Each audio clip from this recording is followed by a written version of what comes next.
El mejor de los días para ustedes jóvenes, un saludo muy cordial. El día de hoy, en la sesión número 6, vamos a tratar el tema metabolismo celular. Vamos a entrar de lleno al tema del día de hoy. Vamos a tratar eh, metabolismo celular. Metabolismo celular. Eh, Siguiendo la secuencia de la célula tiene su parte anatómica, pero también fisiológica, y dentro de esta tendrá esto que se llama metabolismo. Es el conjunto de reacciones físico-químicas que ocurren en un ser vivo. Estos procesos a nivel molecular permiten las diversas funciones de las células, como por ejemplo crecer, reproducirse, nutrirse, mantener sus estructuras, responder a estímulos, etcétera. Tenemos dos términos tal vez muy importantes acá dentro de lo que es la célula y el proceso de metabolismo, como lo es el catabolismo. Más adelante vamos a ver, pero el catabolismo es muy importante, ya que es uno de los dos procesos que lleva a cabo la célula respecto al metabolismo, que se refiere a la desintegración de moléculas grandes, hacerlas más simples y de ahí obtener la energía correspondiente para las funciones vitales de la célula. Eh, Eso está con el obtención de energía y el gasto de energía a través de las biomoléculas, los metabolitos y las funciones que va a llevar a cabo. Y el otro término es el anabolismo. Esto es lo contrario. Esto, a partir de moléculas simples, la célula va a llevar procesos metabólicos donde va a hacer esas moléculas grandes y donde va a almacenar esa energía. Y tenemos aquí esta imagen, el metabolismo corporal, como por ejemplo, tenemos crecer, pensar, correr, hacer deporte, el estrés, los latidos del corazón, comer, aprender, respirar, jugar. Todas esas son un metabolismo corporal. Los seres vivos y las células que los forman son sistemas abiertos en equilibrio y que realizan un trabajo. Es decir, se recuerdan ustedes, una característica es la homeostasis, que mantiene ese equilibrio, que de alguna manera el metabolismo y la homeostasis están relacionados, y están relacionados también con el trabajo, es decir, las actividades que va a llevar la célula, y uno de esos trabajos es la respiración para mantener oxigenadas las células y que de esa manera se vaya dando otro tipo de actividades como lo es la reproducción. El sistema abierto, el intercambio de materia y energía. El equilibrio. Sus variables se mantienen dentro de unos niveles de tolerancia. Trabajo. Realiza trabajo dentro de su propia actividad de ser vivo, como por ejemplo moverse, reproducirse, renovar tejidos, regenerar algunas partes, tal vez, por ejemplo, cuando hay alguna lesión, cuando hay alguna eh, anomalía dentro tal vez dentro de los tejidos muscular, óseo, etcétera. Entonces aquí tenemos energía, materia, célula, energía, materia. Es decir, todo eso está relacionado al principio y al final. Tenemos las distintas reacciones químicas del metabolismo, se denominan vías metabólicas, y las moléculas que intervienen se llaman metabolitos. Los metabolitos es, son las moléculas o las sustancias donde van a actuar otras sustancias llamadas enzimas. Todas las reacciones del metabolismo están reguladas por enzimas que son específicas para cada metabolito inicial o sustrato y para cada tipo de transformación. Las enzimas van a resultar en este caso como catalizadores. ¿Qué quiere decir esto? Que van a aumentar o a disminuir el desarrollo metabólico de las sustancias químicas que van a estar relacionadas con la célula. Las sustancias finales de una vía metabólica se denominan productos. Las conexiones existentes entre diferentes vías metabólicas reciben el nombre de metabolismo intermediario. Y una de las formas más representativas del metabolismo es el crecimiento de una planta y esto la generación de su propio alimento y esto también como consecuencia la producción de dióxido de carbono y agua. Se pueden considerar tres fases en el metabolismo. Aquí está. El catabolismo, transformación de moléculas orgánicas complejas en otras más sencillas con liberación de energía que se almacena en ATP. ¿Qué quiere decir esto de ATP? Es el trifosfato de adenosín, que es el que se va a almacenar, es un tipo de energía que se va a utilizar para llevar a cabo funciones propias de la célula. También está el anfibolismo, una fase intermedia, procesos en los que se almacena gran cantidad de energía para los posteriores procesos anabólicos. Esto está relacionado muy de cerca con la actividad de las mitocondrias, que es donde se va a llevar a cabo todo este proceso de reacciones que tienen que ver con la energía y el proceso de las actividades que son propias de la célula, es decir, de un ser vivo. Y también tenemos por último el anabolismo. El anabolismo es la síntesis de moléculas orgánicas complejas a partir de otras más sencillas.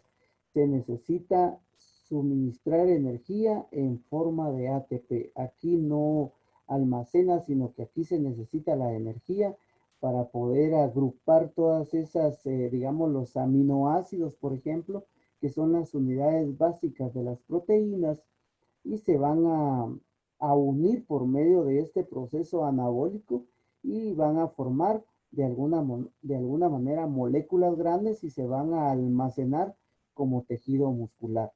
Y aquí tenemos en la imagen el proceso que se lleva a cabo, el ingreso de las moléculas en la célula, las biomoléculas, el catabolismo degrada esas moléculas, los convierte en metabolitos.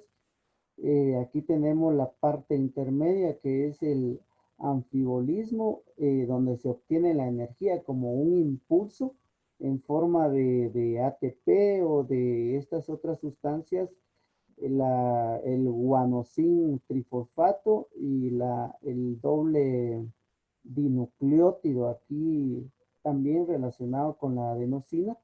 Y por último tenemos el anabolismo, que es la síntesis de biomoléculas.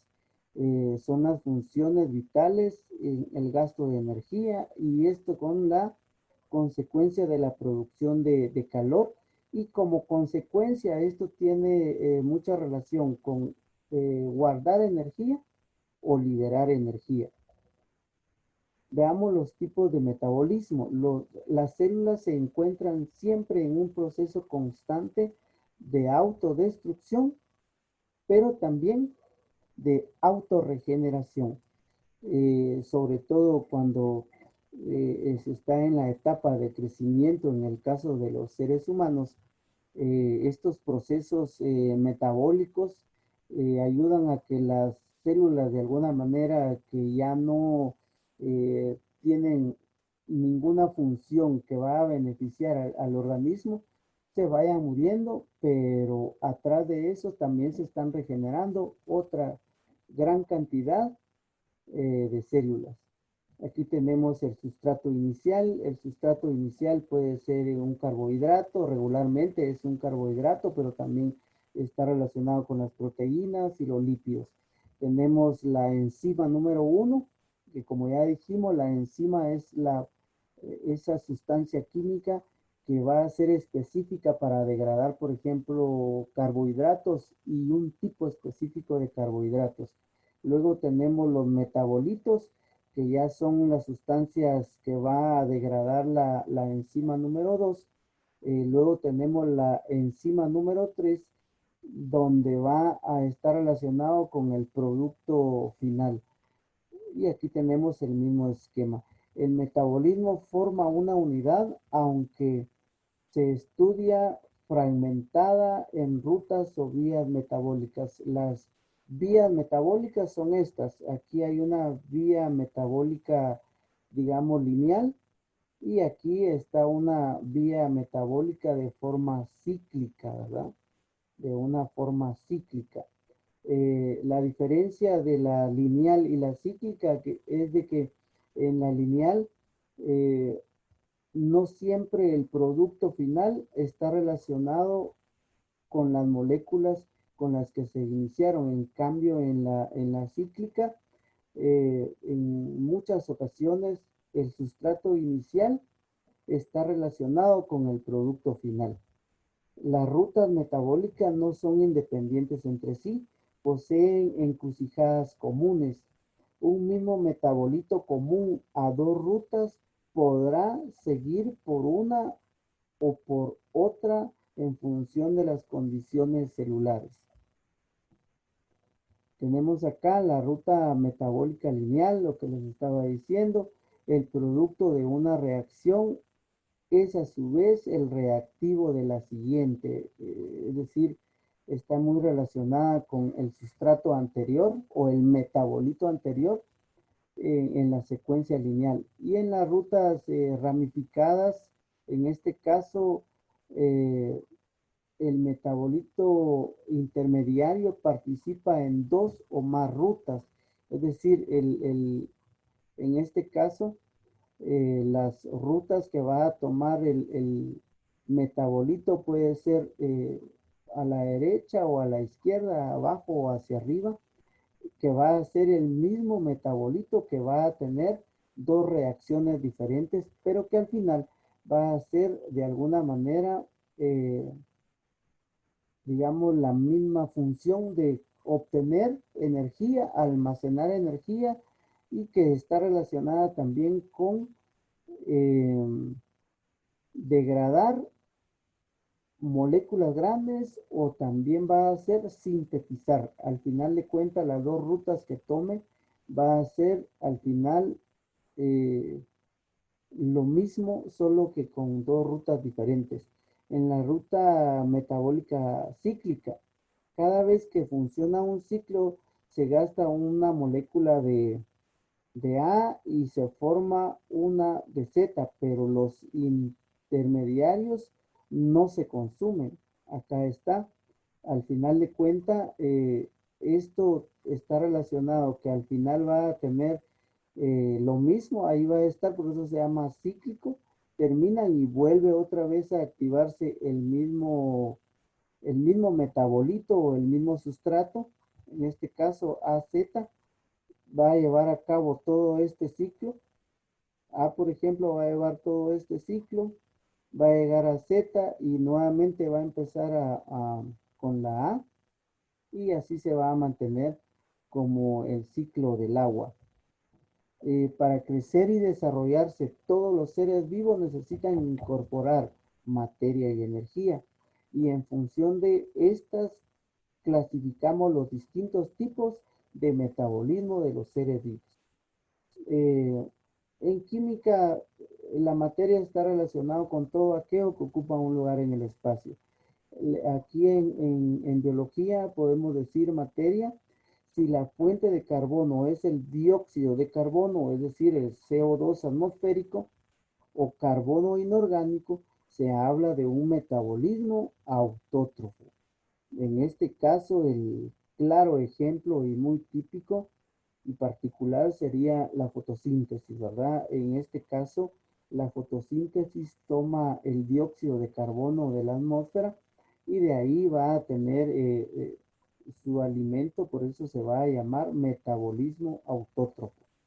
Si la fuente es la propia materia orgánica, formas o menos reducidas del carbono como metano, glucosa, grasas, proteínas, es decir, el llamado carbono orgánico, se habla de metabolismo heterótrofo. ¿Por qué razón? Porque no está haciendo uso, digamos, de compuestos inorgánicos, sino propiamente compuestos orgánicos, es decir, compuestos que tienen como base el carbono, como ya lo habíamos estudiado anteriormente. Y la energía puede ser en este caso fotosintéticos si la fuente de energía es la luz, y quimiosintéticos si la energía de, desprendida en reacciones químicas, si la energía es desprendida de reacciones químicas, como por ejemplo en este caso tal vez voy a mencionar un proceso de este tipo quimiosintéticos, como por ejemplo la glucólisis, que es la desintegración de moléculas de azúcar. Aquí tenemos un cuadro, tipo de organismos, por ejemplo, los fotolitótrofos o litótrofos, luz solar, la fuente de energía es su luz solar, la fuente de consumo o de captación va a ser el CO2 y los organismos típicos de este tipo van a ser los vegetales y las bacterias fotosintéticas. A eso se les va a llamar fotolitótrofo. Captan la luz solar, la fuente de captación va a ser el CO2 y en este caso los vegetales y las bacterias fotosintéticas relacionados con los cloroplastos y con esas estructuras que hacen que ellas capten la luz del sol. Están también los los organótrofos, captan la luz, la fuente de luz es la energía, la luz solar, la fuente de captación son los compuestos orgánicos y en este sentido tenemos las bacterias pur, purpúreas. Es un tipo de bacterias, un grupo de bacterias que tienen esta característica también, que aunque no son propiamente autótrofas, ellas tienen esa característica también de captar la luz del sol como fuente de energía. Están los quimiolitótrofos, reacciones, la fuente de energía son las reacciones redox, la fuente de captación es el CO2 y en este sentido tenemos a las bacterias denitrificadas. En las reacciones redox se refiere al intercambio de energía donde un grupo de átomos o en este caso de organismos va a perder y el otro grupo va a captar esa energía que uno de ellos podría decir relacionado con la energía de los electrones. En este caso, unos van a perder electrones y los otros van a ganar electrones. También se conoce como oxidorreducción, donde un grupo, en este sentido, la materia pierde electrones y los otros los absorbe.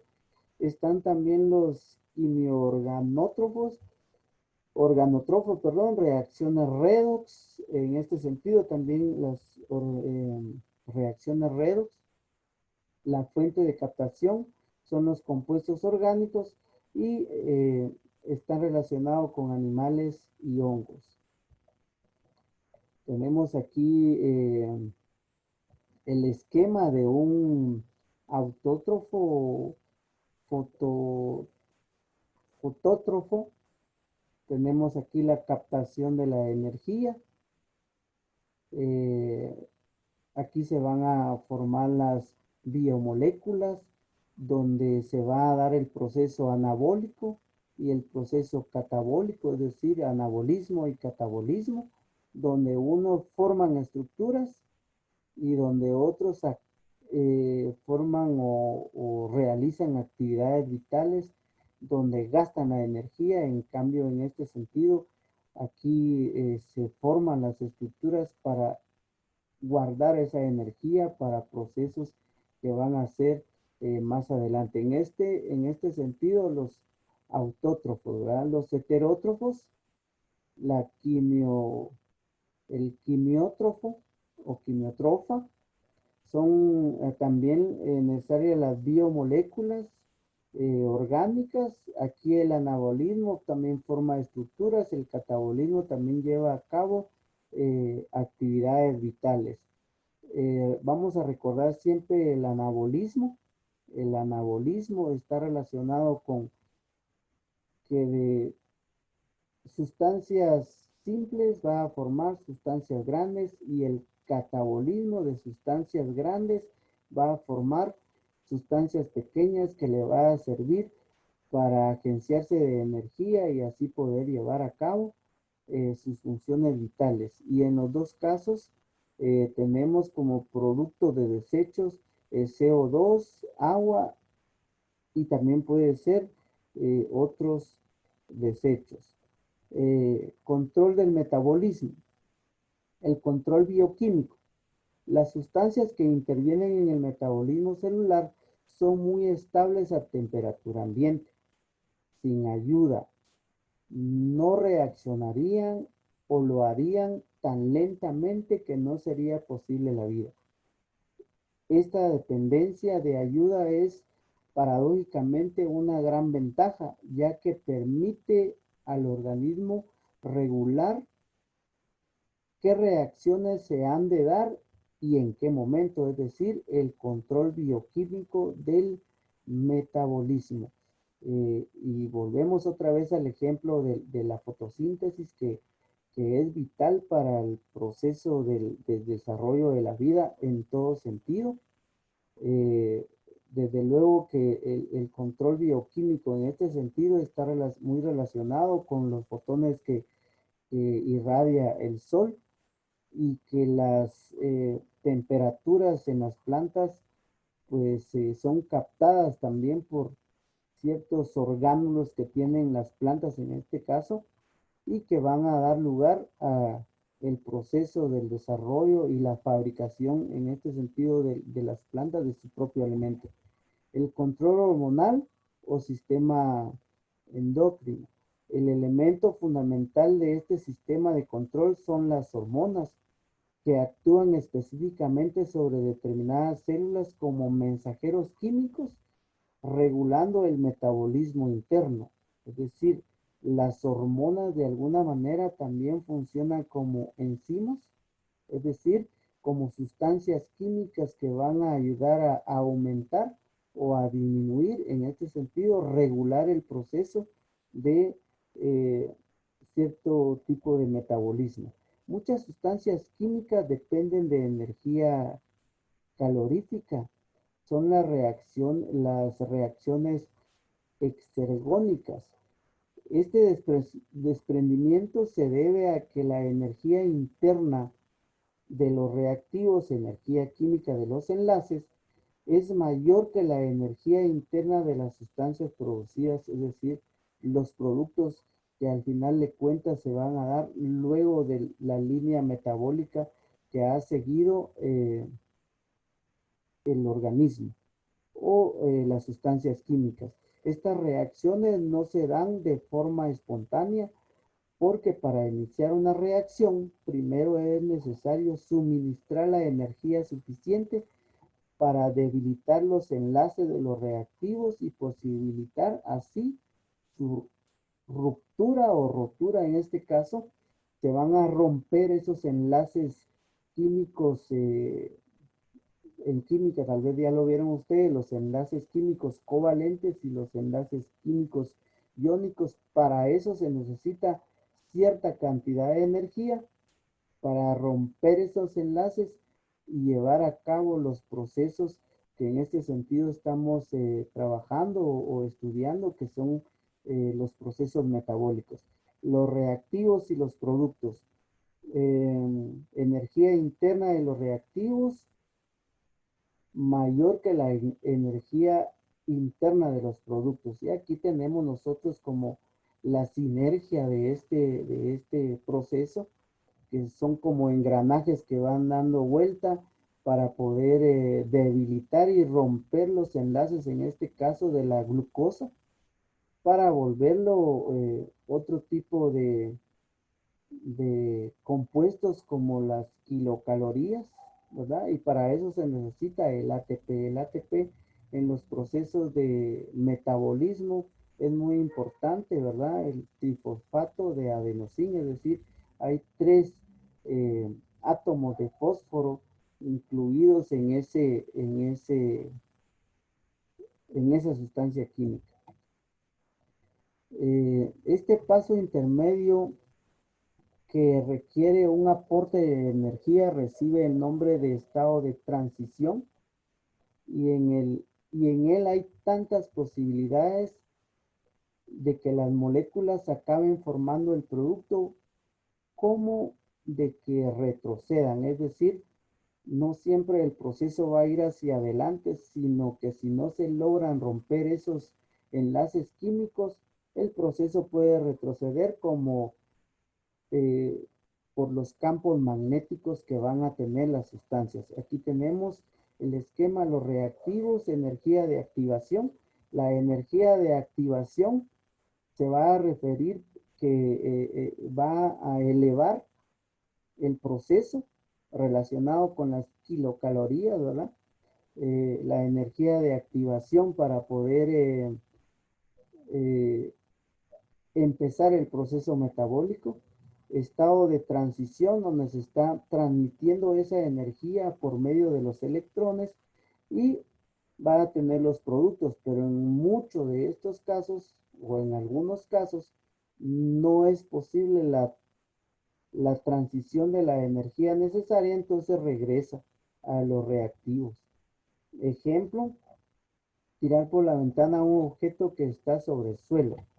El papel no arde espontáneamente pese a la presencia de oxígeno en el aire. Y si lo hace, y si lo hace cuando se calienta hasta una determinada temperatura, esa va a ser la temperatura de activación para que que se lleve a cabo el proceso de la combustión como un proceso, digamos, de una reacción química eh, relacionada tal vez con esto, pero no es específica en el proceso metabólico de la bioquímica. Tenemos acá la enzima, por ejemplo, la sacarosa, como parte del inicio acá, ¿verdad? Tenemos acá la enzima y el sustrato están disponibles, es decir, está el sustrato, tenemos como esto, la sacarosa, ¿verdad? Que es un tipo de azúcar. Luego el sustrato se une a la enzima. Sin el sustrato por sí solo no va a activarse. Necesita que se una a la enzima que es la que va a activar el proceso. Es decir, como les decía anteriormente, va a acelerar, va a regular y va a bajar también el proceso del tiempo del desarrollo del proceso metabólico. Aquí tenemos el sustrato se une a la enzima. Número 3, el sustrato se convierte en productos. Es necesario también aquí el agua. El sustrato se convierte en productos.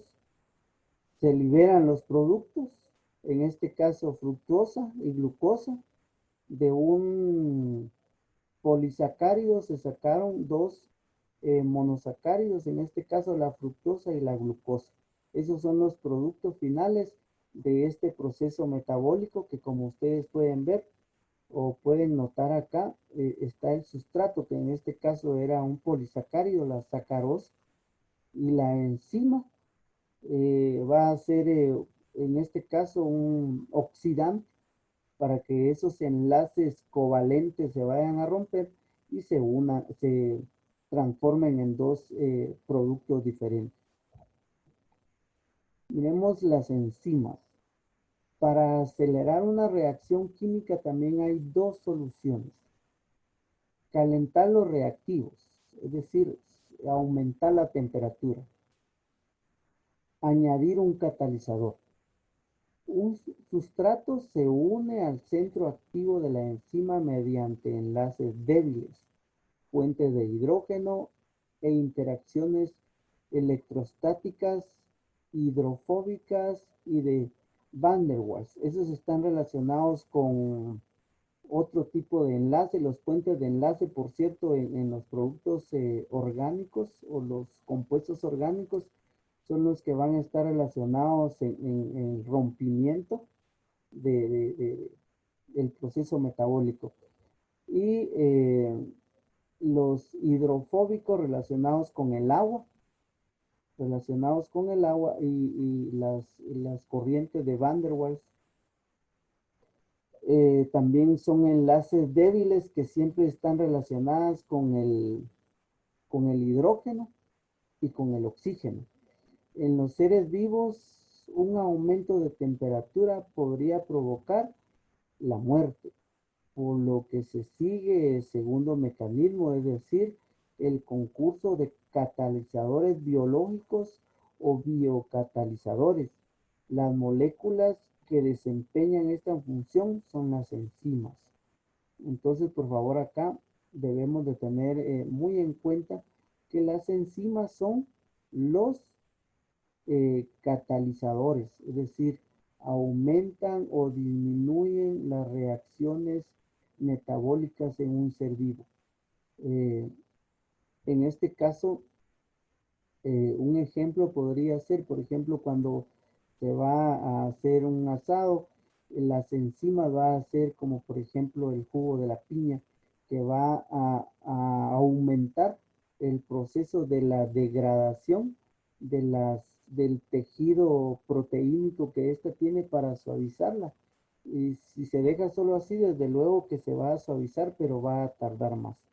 En cambio, en este caso, la enzima de la piña, del producto químico que tiene ese ácido de la piña, va a hacer que la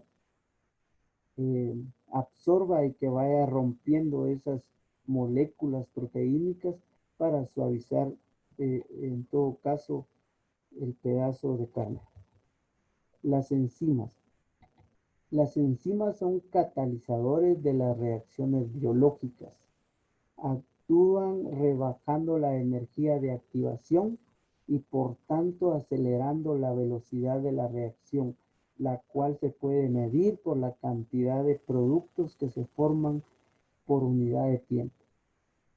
Exceptuando las ribosimas, son proteínas globulares solubles en agua que se difunden bien en los líquidos orgánicos y que pueden actuar a nivel intracelular, esto quiere decir adentro de las células, es decir, en el interior de las células no se han formado, o a nivel extracelular en la zona donde se segregan, como sucede con las enzimas digestivas. Desde luego que en el estómago hay muchas enzimas digestivas que van a ayudar al proceso de la degradación de todas esas moléculas que llegan al organismo, y ahí sí que llegan suficientes moléculas donde se van a localizar gran cantidad de enzimas para poder degradar carbohidratos, lípidos y proteínas. Las ribosimas son un tipo de ARN capaces de catalizar a otros ARN, las, quitándole las o añadiéndole nucleótidos sin consumirse ellos mismos. Se considera que en la primera materia viva la función catalítica la realiza el ARN, luego aparecieron las proteínas en las que se delegó la función enzimática y los ADN en los que se delegó por su mayor estabilidad la función de almacenar la información. Por ejemplo, en la boca hay una sustancia que ayuda a degradar el azúcar de la leche, ¿verdad? Es una enzima proteínica que ayuda a ese proceso. Aquí tenemos el avance de la reacción, de una reacción metabólica, la liberación de energía, los sustratos en este caso tenemos glucosa. Estos son los sustratos, tenemos glucosa más oxígeno. Aquí tenemos la energía de activación con enzima, tenemos una estabilidad con enzimas. Sin enzima, esto está de alguna manera elevado. Si ustedes se dan cuenta aquí la línea de la gráfica que viene para acá, si no tiene enzima se eleva, pero con la enzima se mantiene de alguna manera hasta un cierto nivel para luego obtener los productos necesarios, que en este caso va a ser dióxido de carbono más agua.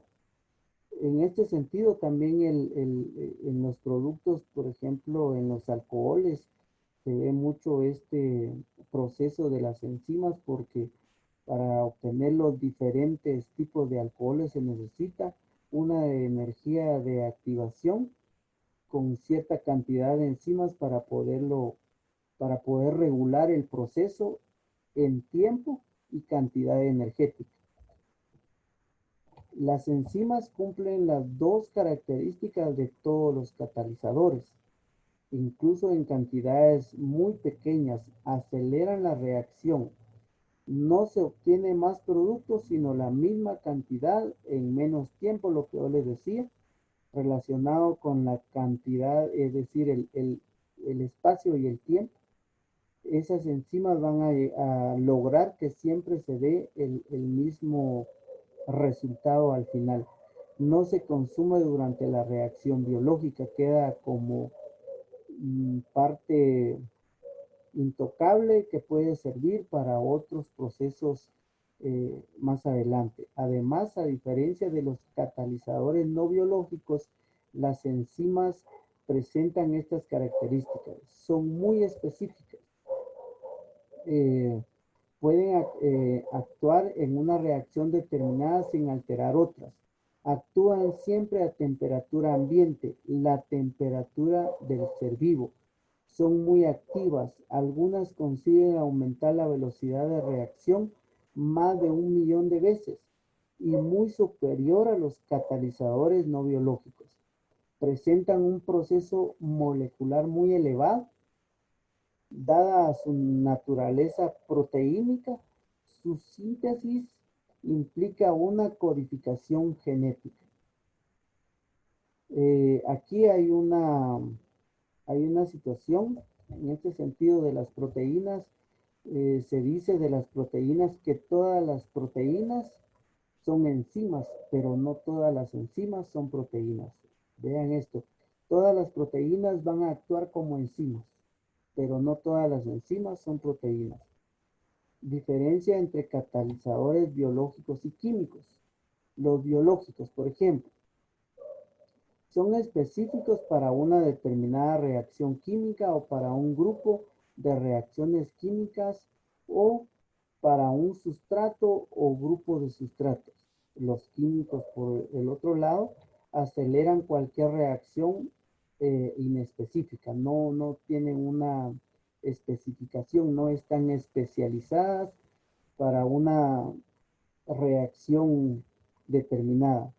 Son proteínas, aunque hay también ARN, esta es una excepción, las ribosimas, ¿verdad? Con funciones enzimáticas. Por eso se dice, todas las proteínas son enzimas, pero no todas las enzimas son proteínas. Y aquí está el ejemplo de las ribosimas, ¿verdad? Que también actúan como una enzima, mas sin embargo no son proteínas.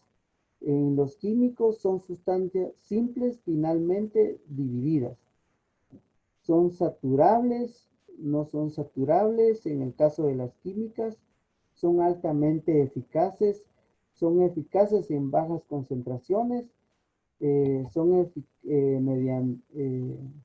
medianamente eficaces los químicos, son medianamente eficaces. pueden ser reguladas su actividad catalítica, no pueden ser reguladas en el caso de las químicas, son termolábiles y su actividad puede variar también de acuerdo al pH del medio en que se encuentra. No son termolábiles ni se alteran con los cambios de pH. Vean ustedes la diferencia. Desde luego que los catalizadores biológicos son de mayor importancia que los químicos, aunque no dejan de tener cierta importancia en el campo del desarrollo de la vida de la materia. Factores que afectan la activación enzimática. Influencia de la temperatura. Si a una reacción enzimática se le suministra energía calorífica, las moléculas aumentan su movilidad y el número de encuentros moleculares, por lo que aumenta la velocidad en que se forma el producto. Es decir, hablando de los alcoholes siempre, ¿verdad? Para producir más alcohol, se le agrega cierta cantidad de calor y esto aumenta el proceso de destilación del producto que se desea, que en este caso va a ser el alcohol. Existe una temperatura óptima para la cual la actividad enzimática es máxima. Si la temperatura aumenta, se dificulta la unión enzima-sustrato y a partir de cierta temperatura la enzima se denaturaliza, pierde su estructura terciaria y cuaternaria si la tiene y por tanto pierde su actividad enzimática. Es decir, que se puede, por decirlo de alguna manera, se puede echar a perder el proceso metabólico si la cantidad o la influencia de la temperatura en los procesos metabólicos no es la adecuada o no está debidamente estudiada. La influencia del pH. Las enzimas presentan dos valores límite de pH, entre los cuales son eficaces. Traspasados estos valores, las enzimas se denaturalizan y dejan de actuar. Es decir, que las enzimas pueden ser afectadas también por sustancias ácidas o alcalinas. Entre los dos límites existe un pH óptimo en el que la enzima presenta su máxima eficacia. El pH óptimo está condicionado por el tipo de enzima y de sustrato, debido a que el pH influye en el grado de ionización de los radicales del centro activo de la enzima y también de los radicales del sustrato. ¿Qué quiere decir esto? De que en el proceso metabólico, en la línea metabólica, hay de alguna manera transferencia de electrones, como ya vimos anteriormente, se van a ionizar y algunas moléculas, por ejemplo, de OH, se tienen que unir a cierta cantidad de carbonos. Y del otro lado, por ejemplo, podría ser que van a tener tres estructuras de OH, pero si en este caso el pH no es el adecuado, esto se desnaturaliza y se forma algo que no era digamos, planeado. Las variaciones de pH provocan cambios en las cargas eléctricas, alterando la estructura terciaria del enzima y por tanto su actividad. Es decir, puede tener algunas consecuencias no óptimas. Por ejemplo, esto es muy delicado en el campo de la medicina, porque si no hay un pH adecuado, por ejemplo, en el organismo del ser humano en este caso, puede haber contradicciones o puede que la eficacia del medicamento no sea el que se había considerado. Los factores que afectan la actividad enzimática. Inhibidores. Los inhibidores son sustancias que disminuyen la actividad de una enzima o bien impiden completamente la actuación de la misma. Pueden ser perjudiciales o beneficiosos, como por ejemplo la penicilina, que es un inhibidor de las enzimas que regulan la síntesis de la pared bacteriana, por lo que es útil contra las infecciones bacterianas y por ejemplo, este otro ejemplo, el AZT relacionado con lo del SIDA, que es un inhibidor de las transcriptasa inversa, por lo que retrasa el desarrollo del SIDA, en este caso, de ese virus que es mortal. Está el inhibidor, está el sustrato, entonces viene el inhibidor y contrarresta esto. Entonces hay un controactivo, la enzima lo envuelve, entonces como que lo fagocita, es decir, que lo absorbe.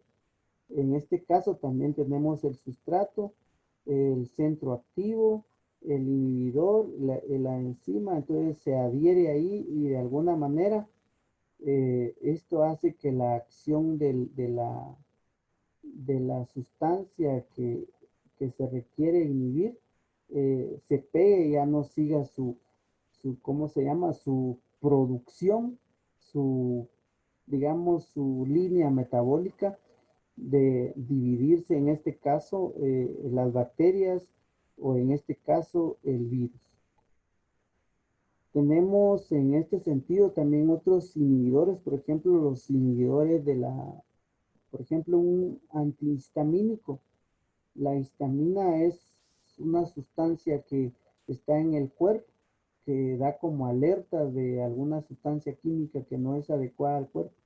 Entonces se activa, empiezan ciertos síntomas y entonces se tiene que tomar por ahí algún inhibidor de la histamina. Por ejemplo, las prostaglandinas relacionadas con las inflamaciones, hay un golpe, se inflama la parte donde las prostaglandinas llegan y tiene que haber un antiinflamatorio para poder inhibir la producción de esas sustancias químicas y para desaparecer o bajar ese, esa hinchazón o ese resultado de algún golpe.